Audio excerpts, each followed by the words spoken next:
So, Cory Sandhagen versus Umar Nurmagomedov is the main event for the afternoon or evening, depending on where in the globe you are.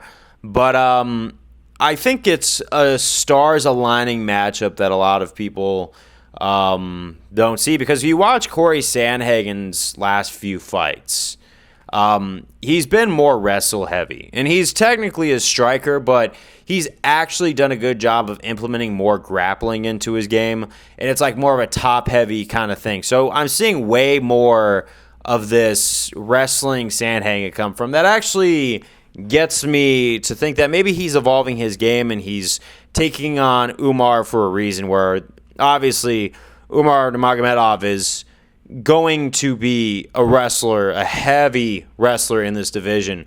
So it's going to see is, and the defining factor of this fight isn't if Cory Sandhagen can out-wrestle Umar Nurmagomedov, but can he use the wrestling that he's built up to keep himself on the feet and keep himself in the ballpark of the thing. Because this is going to be a what-if fight for the bantamweight division, because although it's a Nurmagomedov guy, Dagestan, these guys always end up taking by storm somehow, except, sometimes you have every now and again some of them fall short.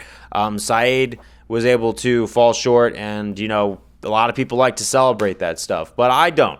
I just take it for what it is, and we'll see where this goes. But I do like seeing these guys from Dagestan come in because they are built for this sport.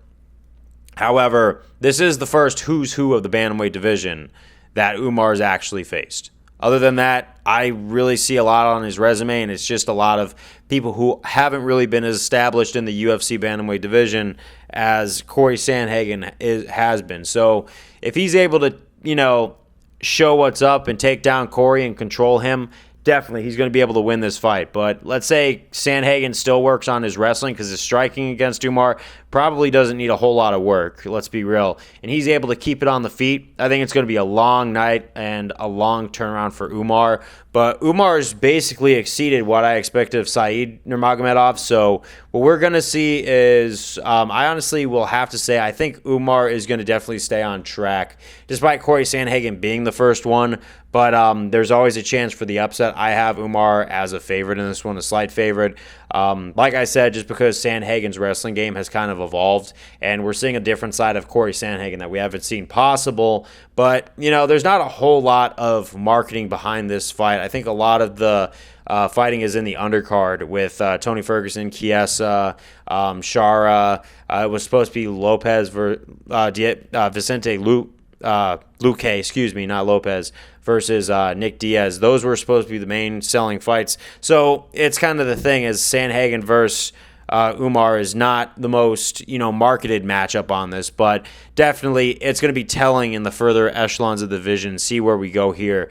And maybe, who knows? I know I said in a previous video, winner of Figueiredo versus Marlon Vera is definitely going to be launched into those top fives. But if Umar can get this one done, he's going to be in the mix, and he's going to be taking on the big names from now on. And there's not going to be any going back to any more cans or anything like that. So I think the grace period of Umar and the training wheels period of Umar is done. Now it's time to see if he could go on two wheels.